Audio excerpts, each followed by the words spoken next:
Hello, hello. We are back on my office floor and I'm getting ready to do a flip through of K-pop. This is not my K-pop journal. This is my K-drama / life journal volume number 3. So before we get started, let's just admire this cover. Oh my gosh, there's a piece of my dog's hair on it. It's fine. So obviously cover, picture of Juno from 2PM, and let's get started. I put a Monet sticker from a sticker book in there. And then this is July. Some highlights from July of 2020. Went home for a friend's wedding and had a really nice Airbnb. Then I watched Doom at Your Service. This picks up right after where my Life Journal Volume 2 ends. So Doom at Your Service was the first drama I watched during July. I really did like it. I thought that the writing kind of fell off in the last half, but it was really good. They had good chemistry. And then this was the first backlist drama list that I had, I think. I might have had another one. Then I started doing something a little bit different for me. It was a July playlist. So I had a little bit of some soundtracks. Monsta X, GOT7, obviously. NCT Dream released a new track, I think. 2PM's album, EXO's comeback. Just the normal, pretty normal stuff for me. Then they had the press conference for The Devil Judge, and my boy was looking so good, so I just did a little synopsis, the chemistry between Jin Young and Jisung, and then some hopes for the show. Then while I was waiting for Devil Judge to start, I watched So I Married an Anti-Fan. That was really, really cute. It was a drama you don't have to think much about. Nevertheless, this show... don't watch it. It's not good. It's not worth the time spent. Oops, sorry for my foot. Again, I'm on my floor. It's not worth the time. Song Kang is really good. I like him a lot, but other than that, not really worth it. Oh my gosh, then this was my recaps for The Devil Judge. I went through and wrote a recap every week that it aired, and this is literally the sentiment. Y'all ain't ready. If you haven't watched it, prepare yourself. It's phenomenal. Probably the best bit of writing I've seen in a really long time in a drama. Then I went back and watched Healer. I tried to watch Healer 2 years ago, I think, maybe. And I just couldn't get into it. It just was not doing it for me. And then I went back in the summer and I watched it, and I forced myself through the first 2 episodes, and this show is so good. I didn't read any recaps. I didn't do anything. I watched every minute of this show and it was so worth it. Then Her Private Life. Oh my gosh, guys, this show was so good too. And then this was one of my favorite bits of the show where it just says you are all someone's favorite. And then I have this really cute picture of them asleep. They're so cute. I love this show, and my mom has since watched it, and my mom also loves it too, so that makes me happy. And then we have August, some more highlights. I watched Imitation. Not my favorite. Wasn't terrible, but just not great. The music's pretty good though. And then got back into Joe Sugg for a hot minute there. Not sure why. August playlist. Jin Young released Dive. Jackson released Drive You Home. Went back to some oldies. And then the boys released Thrilling too. That was a really good album. Rewatched Are You Human 2 because Kang Joon is in it and I love him. So good. The end kind of fell off, but the writing, I just really love that show too. Then my sister decided, she was like, I really just want to watch the Marvel movies. Which ones should I watch? So I was like, let's watch the Captain America movies. And then I had to just do a whole page spread about Captain America and then write about Bucky, because Bucky is a victim, not a villain. Thank you very much. You can fight me. Then I watched Entourage. Didn't really like it as much as I thought I would. Probably should have assumed that, since the American one is kind of trash. Then I rewatched When the Weather is Fine. I was in a Kang Joon mood, if you can't tell. I loved this drama. I love him and Min Young's chemistry. They were just so good. And got a little fancy with some gold and did some drawing, which I never really do. Then this was my spread for The Devil Judge. Guys, when I tell you this is one of the best written shows I've ever watched, that is not a joke. It was until episode 15 before I knew if I should root for Jisung or not, and that is the perfect like masterclass writing of a morally gray character, and I just love him. I loved this show. It was so good. I'm really sorry for the glare. These pictures printed out really nicely, and the sun is out today. Shocking. And then September, Ed Sheeran released his album, or was planning on releasing his album, so I did a little appreciation spread, did some of my favorite songs. September playlist was a little bit more limited. My sister and I went and saw Shang-Chi, and we loved it. We saw it on opening day, I think, and then within the week, we were like, we have to go see it again. And I think we saw it twice in like 3 days. We loved it. It was so good. And then Charlie Watts passed away. I really loved the Rolling Stones, so that was a really, really sad day for me. That was really hard. And it was really hard for a lot of my friends too. Then I updated my drama watch list. I watched DP. DP was really good. I still haven't finished it yet. I've watched the first 4, but I really like it. I like the chemistry between the 2 actors, and Hayan is in it, so obviously. And then it was 20 years late. 20-year anniversary of September 11th. A lot of hard stuff happened this year. I grew up in New York State, not New York City, but I have a lot of friends who lived in the city when this happened, and I have a lot of friends who had people in the towers, so it's like kind of a really hard day for most everyone in New York, to be honest. So I just did a little spread to remember it. Then I watched My Hollow Love. This show was just really cute. I didn't have to really think about it. It was really cute. And then I watched Lovers of the Red Sky, and oh my gosh, if you have watched this on Viki since they aired this show, you'll miss it, but the day they uploaded this show onto Viki, they had forgotten, like the last episode, they had forgotten to edit onto the blue screen, like the CGI work and stuff. It was really, really funny because you just saw like on Hero Sub, he was like standing there with like a fan hitting his face and his hair was blowing in the wind, and then all of a sudden it's just a blue screen behind him. It was really funny. It was really funny. Oh, and then I watched Chicago Typewriter. I loved this show too. Wow, this is just a common theme of me loving every K-drama I watch. It's fine. Chicago Typewriter was different for me, but I really loved the way that they did it. The only thing is that I wish that they had more of the colonial era of Joseon before the liberation movement, because the historical side of this was so good. Before I turn the page, I just want you guys to see my dog right now. Look at her. She's just chilling under the bed. Okay, back to the normal. All right, this is October. Had some JB appreciation. And then I watched Kingdom. Only got through the first season because it became so, like, I don't know how to describe it. I think that, like, it became so insanely political that it almost seemed like impossible, and that's really hard for me.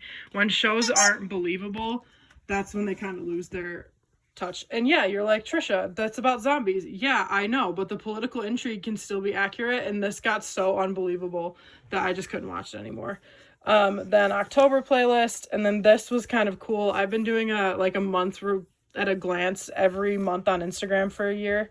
So I took screenshots of all of them and kind of made like a collage. If you hear a squeak, it's my dog. Then I watched Hometown Cha-Cha-Cha. Beautiful. I loved this show. It wasn't my top 5 until 25-21 came out, but I loved Hometown Cha-Cha-Cha, and I'm so glad that Kim Sun-ho beat cancel culture, because he's so talented and he just seems very kind. So I'm really happy that his whole scandal, not that it was in his favor, but like the result of it isn't as detrimental as it would have been a couple of years ago. Then they finished Brooklyn Nine-Nine, which was bittersweet, but it was really good. And the way they did the last season was really, really good. I loved the last episode. It was great. And then Yumi's Cells. That was really cute. I'm really excited for season 2 because she's going to date Jin Young. And then I did like a quick fall favorites because I had this really nice, beautiful picture of Kang Joon and then this really nice one of JB. So I kind of just went with the vibe. I was really feeling Night Fallen by John Park and then Last Breath by Mark Twain. And then just wrote some favorites. Then I did like a little one-pager for Ed Sheeran's new album, and it just says, "You brought me to the morning through my darkest night" up there. I know that it's kind of glary. And then the Hometown Cha-Cha-Cha finale. I just loved this quote at the bottom, and it said, "The sea won't always be this gentle. We will be met with wind and waves. Even typhoons will come our way." And I think that was just a really good way to end the show, because they were happy, but it's like a realistic look kind of at life. And then November happened. My sister and I went to Boom. We went to Charlotte. We did some fun stuff. And then, oh, guys.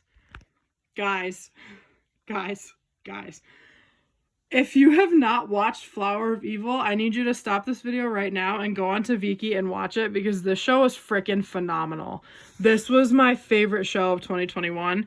I'm not even kidding. The chemistry between the two leads, fantastic. The plot was so good. Like, you spent the whole plot like really wondering if he actually did it, and just everything about the show was so good. The writing was so good. I loved this show. It's in my top 5 now.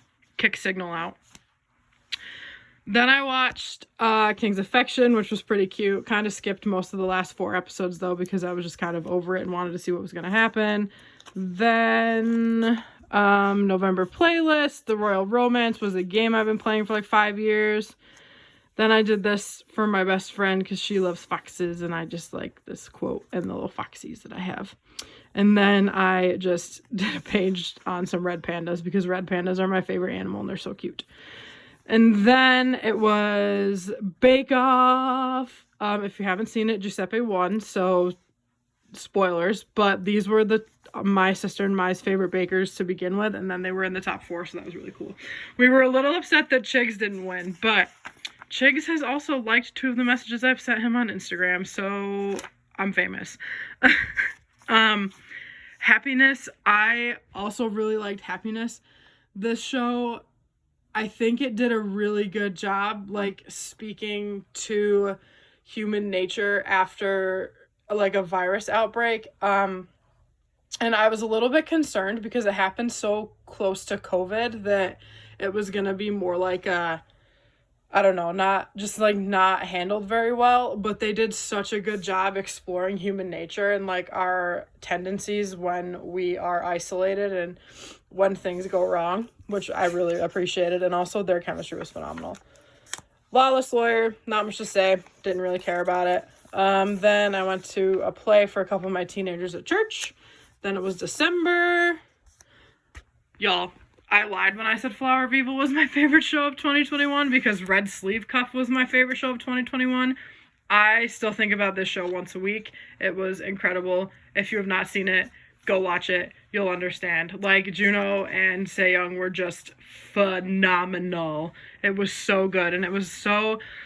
I loved that it was based on like an actual true story, and that Isan really did love Dokim, which was really cool. Normally when you see historical dramas, they aren't like super based in fact, so this one was really good. And I had to do like a 2-pager, and this is a poem that he read her in the show, which I loved. And then Taylor Swift dropped Red, Taylor's version, and the 10-minute version of All Too Well, which I really liked, but I also really enjoy the original version because it just hits so much deeper. And maybe it's just because I'm whipped for All Too Well, but it's fine. Then I did a top 10 dramas. This was inaccurate. I think a lot of these need to be shifted around. But again, my top 3 have not changed. Just Between Lovers has not changed since last year. Hometown Cha-Cha-Cha is no longer in my top 5. I will explain why in a moment. Flower of Evil is in there. Devil Judge, yes. Signal, yes. Love Struck in the City, yeah. Her Private Life probably would be replaced with something else. And then I did my top 5 of 2021, but this was before I finished Red Sleeve, I think. So it was Sunbae, Don't Put On That Lipstick, Vincenzo, Hometown Cha-Cha-Cha, Devil Judge, and then Love Struck in the City. Then I did like a stats page, read 52 books, listened to 14 albums, watched 43 dramas, which, we're not all shocked, are we? Not at all surprised. Then I watched Melancholia. This was good. Kind of lost my interest by the last 2 episodes, but it was still really good. It was like very melodrama-y with like a tiny bit of romance, but not a lot, because it kind of dealt with the taboo of teacher-student, so it was very much at the end. And then I did a spread for my favorite K-drama, Kisses, because, you know, that's how we do. It was Crash Landing, Melting Me Softly, Something in the Rain, Flower of Evil, and then Strong Woman, Do Bong Soon, which will forever be my favorite of all time. Then another drama list. Wow, shocking. I know, crazy. And then it was December. And in December, I did a quick little 1.5 pages for How to Train Your Dragon, because I just got whipped for How to Train Your Dragon again. Then it was January. Wow, did I not? I really didn't do any much for December. Anyway, did I? Oh, never mind. December playlist. And that. I did, like, I kind of saw this from Journal with Chloe. She also has Books with Chloe. Those are her 2 YouTube channels. She did kind of like a vision board, and I thought that would kind of be a little, like, kind of look sick. So I did one, and I think it turned out pretty cool. It's just this sticker of JB, like stickers of Kaz, K-pop and chill, concert tickets I can't afford, like books, Jin Young, art, Junho, Haein, Jin Young. And then at the top, that sticker says, "Come, let us sing for joy to the Lord. Let us sing aloud to the rock of our salvation," which is a psalm. Then the first drama of 2022 was Our Beloved Summer. And we were off to a wonderful start, because this show was also so good. I loved them. I loved them so much. And it actually, like, okay, I talked about this in one of my videos. I did not like Itaewon Class because I did not like Kim Demi's character, and I didn't like that they forced the love with her and Sojun. But this, like, redeemed her for me. I loved her plot with Woo-shik. It was just so good. I love that whole drama. High Society, Hyung-shik and this girl should have been the leads. It's fine. It's fine. We don't talk about it. Memorist was okay. Watched it mostly because of Seo-young, and also I really love this actor, even though I cannot think of his name for the life of me right now. Love and Wish was Youngjae's like 10-minute long drama or whatever. It was like 10 episodes that were like 10 minutes long each, I think, so it was pretty good. January playlist. Then we got Wyland casting, guys. We got Wyland casting. It was amazing. So I did this quick little Six of Crows spread. Then I watched A Piece of Your Mind. I think the show was like a 5 out of 10 for me, but I really liked the way I did the spread. I loved the colors and like the moderniness feel. Then I used to show cows when I was a kid in 4-H. Sorry for my toe.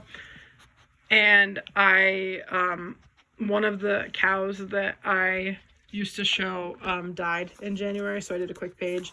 And then I did a quick page about Jesper and Wyland. And then it was February. Updated drama list. There's a shock.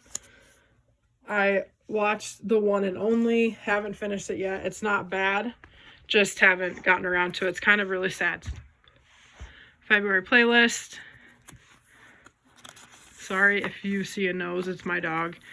And then I watched Walk of Love. The show was not great, but I love Junho in a chef's uniform because look at that. Look at him. Just look at him. He's beautiful. And then I did really like how I did this one because it just looks cool. Like the drawing and the doodles and stuff just look really cool. And then I watched Osawa Joy, which is the Royal Inspector in Joy. It was really cute. I liked it a lot, and I liked that it was more like a modern take on a period piece with like their views and stuff. And then guys, Binjin announced their engagement, and I cried for like 2 days. It was fine. Also, can we talk about how Hyun Bin's Instagram post about or for his agency was a picture from Crash Landing? Can we just talk about that for a second? Because it was so stinking cute. So I had to do this spread for that because it was just their engagement announcement, which I loved. And then I did and then it was March. And then I watched Please Don't Date Him. It was okay. Wasn't my favorite. March playlist. Then I watched Love and Leashes. Y'all, that was a trip. If you want to watch something interesting, go for it. Spelled business wrong and it makes me really angry. I'm almost finished with A Business Proposal now. There's one more episode. It's airing tomorrow. And I really enjoy this show because it's one of the ones you don't have to think about. Plus, Im Hyo-sup is in it. So, always gonna love him. Forecasting Love and Weather finished yesterday. It was like a solid 6 or 7 out of 10 for me just because it started out so good. And then the writing plateaued. And then by the end, it kind of fell flat. And then this is the reason. This show is the reason that Hometown Cha Cha Cha is no longer in my top 5. 21-25. Okay, here's the deal. I did not watch the last episode because I've heard it fell flat and I'm very upset about it. But every single second of this show is flawless. Flawless. The characters are so good. The chemistry between the cast I have not seen since Crash Landing. Everything about this show except episode 16 is phenomenal. I am so happy that I started watching this because I was really hesitant because 1, it's about fencing. Don't really care about fencing. And 2, Nam Joo-hyuk's dramas lately have been not what I really wanted to see from him and just not good. So I think that this show was kind of his make or break moment and I think it really made him. I loved it. I loved this show. I loved this show. And I'm so sad that the last episode did what it did. But I'm so sad, but I'm also happy because it was a more realistic ending. But it's I just love them. I just love them. I loved this show. I freaking loved this show. I loved it. And then I watched I'm Not a Robot, which was not great. And then I just did a quick wrap up. And that, my friends, is volume number 3. So stay tuned. I have already started working on volume number 4 on my desk. And I will catch you in the next one. Bye.